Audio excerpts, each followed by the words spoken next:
Hello everyone, कैसे हैं आप सभी। होप सो अच्छे ही होंगे और जो आपकी सीटेट की तैयारी है वो भी बहुत अच्छी तरीके से चल रही होगी। जैसे कि आप सभी जानते हैं कि हम सभी लोग सीटेट की नोटिफिकेशन का वेट कर रहे हैं कि जो हम एक्सपेक्ट कर रहे हैं कि दिसंबर में आपका एग्ज़ाम होगा, लेकिन उसके लिए नोटिफिकेशन अब तक आ जाना चाहिए था। तो हो सकता है ये आपका एग्ज़ाम जनवरी तक पहुंच जाए, चांसेस हैं, क्योंकि 1 मंथ पहले तो ये नोटिस देंगे ही देंगे प्रिपरेशन के लिए। तो चाहे एग्ज़ाम आपका दिसंबर में हो, चाहे एग्ज़ाम आपका जनवरी में हो, आपको अपनी तैयारी रखनी है और धीरे धीरे अब आप तैयारी करते रहिए तो बाद तक आपकी प्रिपरेशन इतनी अच्छी हो जाएगी, इतनी स्ट्रांग हो जाएगी कि आप एग्ज़ाम से पहले एकदम रिलैक्स फील करेंगे। तो ये हमारी पॉलिटी की क्लास 8 का चैप्टर नंबर 7 है आज, जन सुविधाएं, पब्लिक फैसिलिटीज़। अब ये क्या होती हैं जन सुविधाएं, आज हम पूरे चैप्टर में इसी के बारे में पढ़ेंगे। वाटर को हम सेव किस तरीके से कर सकते हैं और हमारे वाटर को सेव करने से क्या फ़ायदा होता है। कहते हैं ना, सेव वाटर, पानी बचाओ, तो उससे क्या प्रॉफिट होता है वो भी हम इस चैप्टर के थ्रू समझने की कोशिश करेंगे। तो चलिए स्टार्ट करते हैं। ये 2 बच्चे हैं जो चेन्नई में एक बस में सफ़र कर रहे हैं, और जब भी आप देखा होगा कि बस में सफ़र करते हैं तो बीच में अलग अलग शहर, गांव, ये सब पड़ते हैं और विंडो पे बैठ के देखने में मज़ा आता है कि भाई विंडो पे बैठना है तो सब कुछ ये दिखता हुआ रहेगा। बच्चों को बहुत क्यूरियोसिटी रहती है इस चीज़ के लिए। तो ये दोनों वही देख रहे हैं और ये अलग अलग गाँव हैं, अन्ना नगर, सैदापेट और मणिपाक्कम, ये सब चेन्नई के ही पड़ते हैं, रास्ते में मैलापुर।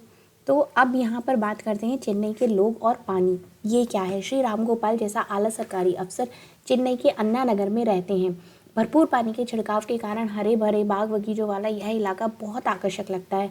यहाँ के नलों में 24 घंटे पानी रहता है। जब पानी की आपूर्ति कम होती है तो श्री राम गोपाल नगर जल निगम में परिचित एक बड़े अफसर से बात करते हैं और फ़ौरन उनके यहाँ पर टैंकर का इंतज़ाम हो जाता है।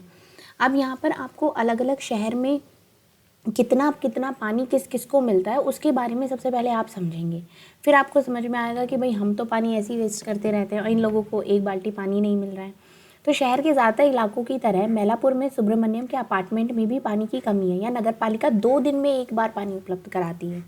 सोचो, कुछ लोगों की ज़रूरतें निजी बोरवेल से पूरी हो जाती है, लेकिन बोरवेल का पानी खारा होता है तो कुछ लोग उसे शौचालय में या साफ़ सफाई के लिए इस्तेमाल करते हैं। दूसरे कामों के लिए टैंकरों का पानी खरीदना पड़ता है और अगर वो पानी खरीदने के लिए हर महीने 500 से 600 रुपया खर्च करता है। पीने के पानी को साफ़ करने के लिए लोगों ने अपने घर में ही जल शोधन उपकरण लगवाए हुए हैं। जल शोधन उपकरण मतलब जैसे कि हम आजकल फ़िल्टर लगवा लेते हैं ना पानी को साफ़ करने के लिए, इस तरीके से लगवाए हुए हैं। अब मणिपाक्कम के एक मकान में शिवा पहली मंजिल में किराए पर रहता है। उसे 4 दिन में एक बार पानी मिलता है। पानी की कमी के कारण वह अपने परिवार को चेन्नई नहीं ला पा रहा है। पीने के लिए शिवा बाजार से पानी की बोतलें खरीदता है। अभी आपने देखा होगा एक के यहाँ 2 दिन में पानी आ रहा है और एक के यहाँ तो 4 दिन में एक बार पानी मिलता है। अब सोचो, इतने से पानी में आप क्या तो नहा लोगे, क्या खाना बना लोगे, आपको अपने पर्सनल यूज़ के लिए भी चाहिए, वॉशरूम के लिए भी पानी चाहिएगा। तो क्या कर सकते हो आप 4 दिन में, अगर एक दिन पानी मिलेगा तो।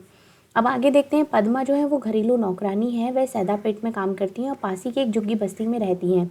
उनकी झुग्गी का किराया 650 रुपया महीने का है। उसकी झुग्गी में ना तो शौचालय और ना ही पानी का कोई अन्य स्रोत है। इस तरह की 30 झुग्गी के लिए कोने में एक नल लगा हुआ है और इस नल में रोज़ 20 मिनट के लिए ही पानी आता है और परिवार के ज़्यादा से ज़्यादा सदस्य 3 ही बाल्टी भरने का मौका मिलता है। मतलब अब इस पानी को चाहे वो नहाने धोने के पानी में इस्तेमाल कर सकते हैं, चाहे पीने में। और गर्मियों में तो ये इतना कम हो जाता है कि कई परिवार को तो मिल ही नहीं पाता, लड़ाई झगड़े अलग हो जाते हैं वहाँ पर कि भाई तूने ज़्यादा पानी भर लिया और घंटों का इंतज़ार करना पड़ता है। चलिए, अब जीवन के अधिकार के रूप में पानी, ये सबको समान रूप से पानी मिलना चाहिए, ये एक राइट है अगर आपको पता हो तो। लेकिन जिस तरीके से हालात चल रहे हैं, जैसा आप आगे और भी पढ़ेंगे तो आपको समझ में आएगा कि ये इतना मुश्किल है। जीवन में स्वास्थ्य के लिए पानी आवश्यक है, ना केवल हमारी दैनिक ज़रूरतों को पूरा करने के लिए है बल्कि पीने के लिए साफ़ पानी से जो बीमारियां होती हैं उनको भी रोक देता है। अब जैसे कि भारत की स्थिति ये है कि जिन देशों में दस्त, पेचिश, हैज़ा ऐसी बीमारियों में सबसे ज़्यादा मामले सामने आते हैं उसमें उसका स्थान काफ़ी ऊपर आता है। मतलब पूरे वर्ल्ड में अगर ये बीमारियों के उसमें देखा जाए तो भारत काफ़ी ऊपर आता है इसमें, क्योंकि भारत में बीमारियाँ बहुत हद तक बहुत ज़्यादा होने लगी हैं और इतनी बीमारियाँ हो जाती हैं कि 1600 से ज़्यादा लोग चले जाते हैं और उसमें ज़्यादातर बच्चे होते हैं जो कि 5 साल से कम उम्र के होते हैं, क्योंकि बच्चे तो कुछ भी उठाया, पकड़ा, खा लिया, मुंह में दे लिया और बच्चों को ज़्यादा जल्दी इन्फेक्शंस होते हैं। अगर लोगों के पास पीने का पानी सहज रूप से उपलब्ध हो तो भी इन मौतों को रोका जा सकता है। अब यहाँ पर देखते हैं जो आर्टिकल है, आर्टिकल 21 के अंतर्गत पानी के अधिकार को जीवन के अधिकार का हिस्सा माना गया है। मतलब ये आपसे पूछा जा सकता है कि कौन से आर्टिकल में ये कहा गया है कि पानी के अधिकार को जीवन के अधिकार का हिस्सा माना गया है, तो वो कौन सा आर्टिकल है? आर्टिकल 21। इसका मतलब यह है कि अमीर गरीब हर व्यक्ति का यह अधिकार है कि उसे सस्ती कीमत पर दैनिक ज़रूरतों को पूरा करने के लिए पर्याप्त मात्रा में पानी मिले। कहना का मतलब यही है इसमें कि हर किसी को पानी मिलना चाहिए, सबको पानी मिलना चाहिए। उच्च न्यायालय, सर्वोच्च न्यायालय ने कई मुकदमों में यह कहा है कि सुरक्षित पेयजल का अधिकार भी मौलिक अधिकार में से एक है। 2007 में आंध्र प्रदेश उच्च न्यायालय ने पानी में गंदगी के सवाल पर महबूबनगर जिले के एक किसान द्वारा लिखे गए पत्र के आधार पर चली सुनवाई में इस बात को दोहराया था। उसमें क्या किया था कि एक किसान ने शिकायत कर दी थी कि उनके गांव में जहां पर जो पानी का स्रोत है वहीं पर एक रसायन, मतलब एक कंपनी लगी है जिसकी जितने भी रसायन पदार्थ होते हैं, केमिकल्स होते हैं, वो सब उस पानी में डाल रहे हैं। तो जो उनका पानी है वो दूषित हो रहा है और जो सिंचाई के लिए पानी पीने के लिए वो इस्तेमाल करते हैं वो ख़राब हो रहा है। तो इसमें गवर्नमेंट ने बोला, जिला कलेक्टर को आदेश दिया कि गांव के प्रति व्यक्ति को हर रोज़ 25 लीटर पानी दिया जाना चाहिए। अब जन सुविधाएं, अब फैसिलिटीज़ क्या क्या होती हैं? पानी की तरह कोई और भी बेसिक सुविधाएं होती हैं जिनके लिए हर व्यक्ति के लिए इंतज़ाम किया जाना चाहिए। अब पिछले साल आपने स्वास्थ्य और स्वच्छता इन दो सुविधाओं के बारे में पढ़ा था। इसी तरह बिजली, सार्वजनिक परिवहन, विद्यालय और कॉलेज भी अनिवार्य चीज़ें हैं जिन्हें जन सुविधाओं के नाम से जाना जाता है, पब्लिक फैसिलिटीज़ के नाम से जाना जाता है। यह है goal number 6, clean water and sanitation. अब यहाँ पर आ जाता है कि किसी जन सुविधा की एक महत्वपूर्ण विशेषता यह होती है कि एक बार निर्माण हो जाने के बाद उसका बहुत सारे लोग इस्तेमाल कर सकते हैं। वही तो जन सुविधा हुई कि भाई कोई एक ऐसी चीज़ है जिसका ज़्यादा से ज़्यादा लोग इस्तेमाल कर सकें। अगर गांव में एक स्कूल बना दिया है तो कितने सारे बच्चों को शिक्षा मिलेगी। इसी तरह अगर बिजली की कोई आपूर्ति सारे लोगों के लिए फ़ायदेमंद हो सकती है। किसान अपने खेतों की सिंचाई चला सकते हैं, बिजली से चलने वाली छोटी मोटी वर्कशॉप खोल सकते हैं, विद्यार्थियों को पढ़ने के लिए आसानी हो सकती है। तो गांव के अधिकांश लोगों को फ़ायदा होता है। अब इसमें बात करते हैं कि इन सब के बीच में गवर्नमेंट की क्या भूमिका है। अब जैसे कि यहाँ हम समझ लेते हैं कि भारतीय संविधान में 6 से 14 वर्ष की आयु के सभी बच्चों को शिक्षा के अधिकार की गारंटी देता है। इस अधिकार का महत्वपूर्ण पहलू यह है कि सभी बच्चों को समान रूप से स्कूली शिक्षा उपलब्ध होनी चाहिए। लेकिन शिक्षा पर अध्ययन करने वाले कार्यकर्ता एवं शोधार्थियों के निष्कर्षों से यह तथ्य सामने आया है कि भारत में स्कूली शिक्षा में हमेशा से काफ़ी असमानता रही है। अब इस सब के मामले में गवर्नमेंट का क्या रोल है वो हम अब इसमें समझेंगे। क्योंकि जन सुविधाएं इतनी महत्वपूर्ण है इसलिए उन्हें मुहैया कराने की जिम्मेदारी भी किसी न किसी के ऊपर आनी चाहिए। जी हाँ, अब ये कैसे होना चाहिए, इसकी जो जिम्मेदारी आती है वो सरकार के ऊपर आती है। सरकार बहुत सारी जिम्मेदारियों में से यह एक भी है कि सभी लोगों को इस तरीके की जितनी भी पब्लिक फैसिलिटीज़ हैं वो प्रोवाइड कराई जाएँ। अब इस बात को हम किस तरीके से समझ सकते हैं, हम देख चुके हैं कि जितनी भी निजी कंपनियां मुनाफे के लिए चलती हैं। क्लास 7 में आपने चैप्टर पढ़ा है बाजार में एक कमीज़, ये क्लास 7th का पॉलिटी का लास्ट चैप्टर है, बाजार में एक कमीज़ आप पढ़ रहे हैं। तो ज़्यादातर जन सुविधाओं में मुनाफे की गुंजाइश नहीं होती।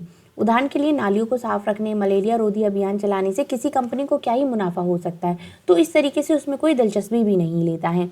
लेकिन स्कूल और अस्पताल जैसी कुछ जन सुविधाओं में निजी कंपनियों को दिलचस्पी हो सकती है। वो कैसे हो सकती है, क्योंकि उसमें उसका अपना प्रॉफिट है।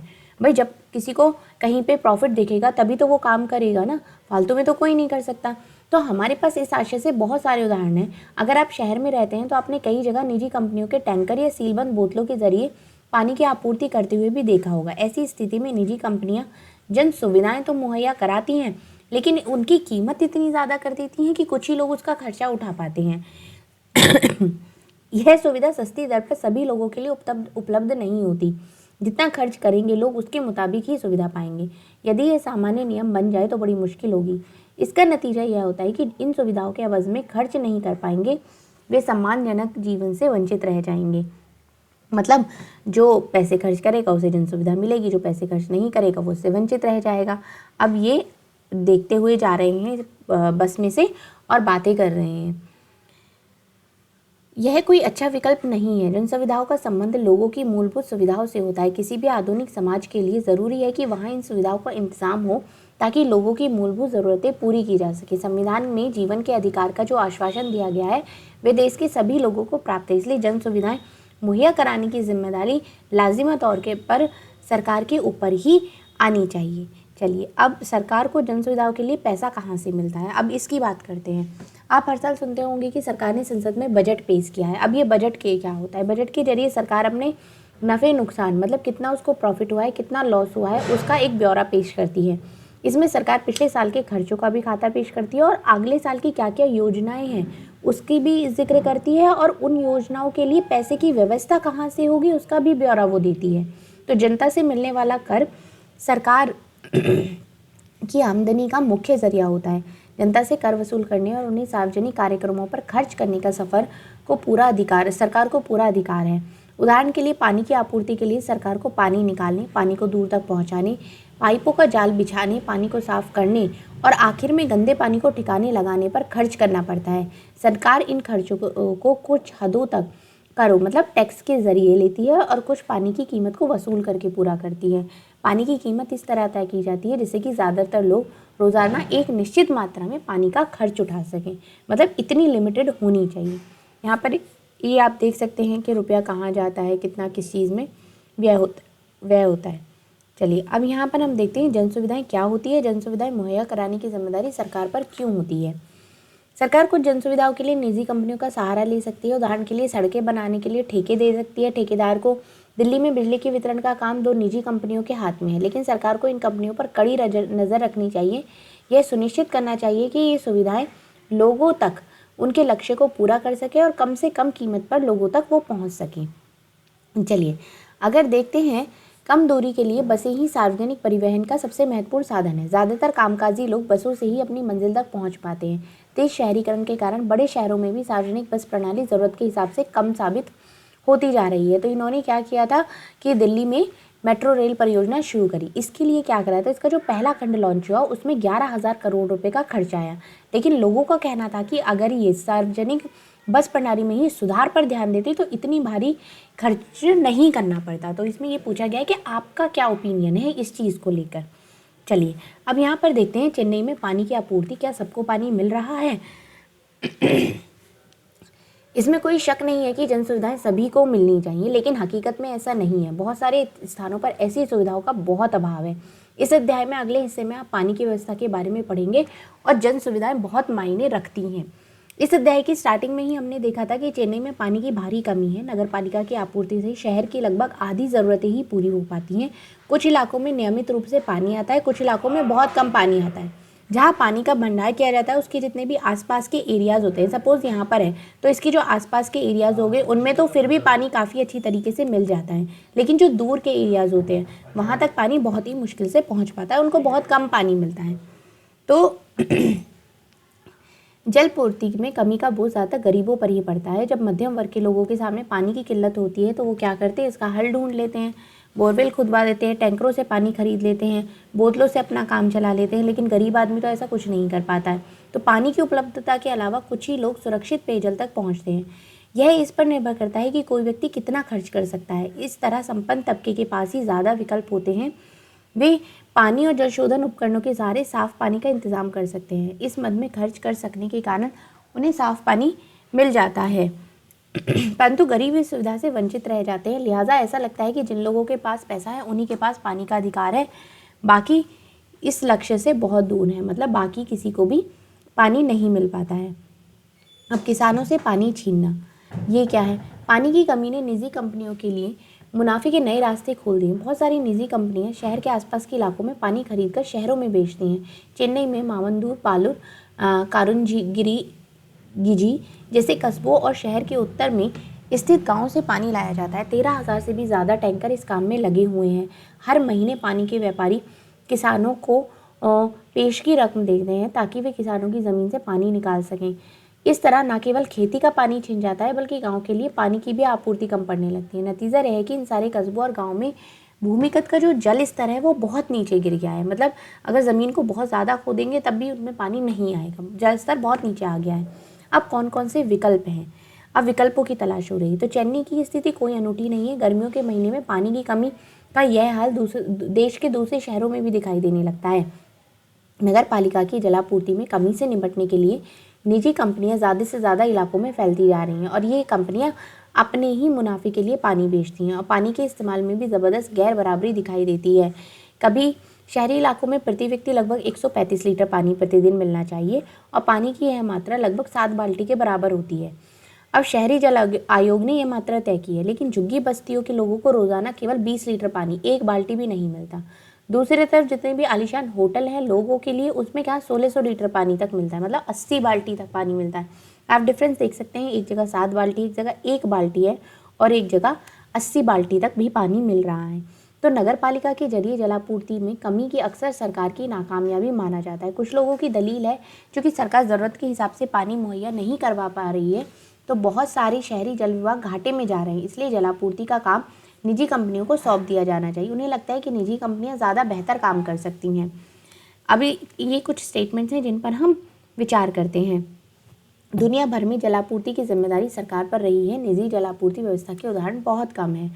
इसमें नेक्स्ट आता है कि दुनिया में कई ऐसे भी क्षेत्र हैं जहां सार्वभौमिक जलापूर्ति सब लोगों तक पहुंच चुकी है। ये गवर्नमेंट अपने काम बता रही है। यहाँ पर है कि जहाँ जलपूर्ति की समस्या निजी कंपनियों को सौंपी गई है, ऐसे कुछ मामलों में पानी की कीमत में भारी इजाफा हुआ है। इस कारण वहाँ बहुत सारे लोगों के लिए पानी का खर्चा उठाना संभव नहीं हो पाया। ऐसे शहरों में लोगों के विशाल प्रदर्शन हुए हैं, लोगों ने दंगे भी फैलाए हैं। तो सरकार ने क्या किया है, वो व्यवस्था निजी उससे छीनकर अपने हाथों में दोबारा लेनी पड़ी है। अब नेक्स्ट आता है कि भारत में सरकारी जल विभागों की सफलता के कई उदाहरण रहे हैं, लेकिन ये उदाहरण कम है और उनकी सफलता कुछ क्षेत्रों में ही सीमित दिखाई देती है। मुंबई का जलापूर्ति विभाग अपने खर्चों को पूरा करने के लिए जल शुल्क के जरिए पर्याप्त पैसा जुटा लेता है। हाल ही की एक रिपोर्ट से पता चलता है कि हैदराबाद में जल विभाग के दायरे में इजाफा हुआ है और उसकी आमदनी बढ़ी है। चेन्नई में भी जल विभाग ने वर्षा जल संचय करने के लिए कई योजनाएं शुरू की हैं, ताकि भूमिगत जो जल स्तर है उसमें सुधार लाया जा सके। वहाँ पर पानी की ढुलाई और वितरण के लिए निजी कंपनियों को भी सेवाएं ली जा रही हैं, लेकिन पानी के टैंकरों की दर सरकार जलापूर्ति विभाग ही तय करेगा। मतलब ये गवर्नमेंट तय करेगी कि टैंकर से पानी कितने रुपए में दिया जाएगा, वही उन्हें काम करने की इजाज़त देता है। इसलिए इन टैंकरों को अनुबंधित कहा जाता है। मतलब अनुबंधित मतलब हो गया कि गवर्नमेंट इन्हें बताएगी कि इन्हें क्या करना है, ये अपनी तरफ से नहीं कुछ भी तय कर सकते हैं। अब स्वच्छता संबंधी सुविधाओं का विस्तार। अब स्वच्छता संबंधी अगर हम बात करें तो यहाँ पर 2011 के सरकारी आंकड़ों से पता चलता है कि 87% परिवारों के पास पेयजल की सुविधा तो उपलब्ध है, लेकिन घर घर में शौचालय हो वो केवल 53% ही परिवारों में उपलब्ध है। मतलब ग्रामीण और शहरी इलाकों के गरीबों की स्थिति बहुत कमज़ोर दिखाई देती है इसमें। अब यहाँ पे सुलभ इंटरनेशनल पिछले 5 दशक से निम्न जाति निम्न आय वर्गों के लिए, या आजकल क्या हो गया कि पब्लिक टॉयलेट बना दिए गए हैं और उनमें शुल्क निर्धारित कर दिया गया है। आपने भी देखा होगा जब टॉयलेट्स आप यूज़ करते हैं वो मेनली ज़्यादा साफ़ रहते हैं।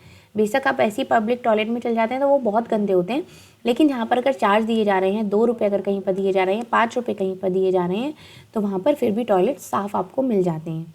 यहीं पर ये बताया गया है। अब आते हैं इसके कंक्लूज़न की बात करते हैं।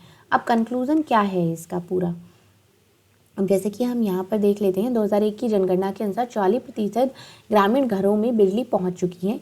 इसका मतलब यह है कि लगभग 7 करोड़ 80 लाख परिवार अभी भी अंधेरे में हैं।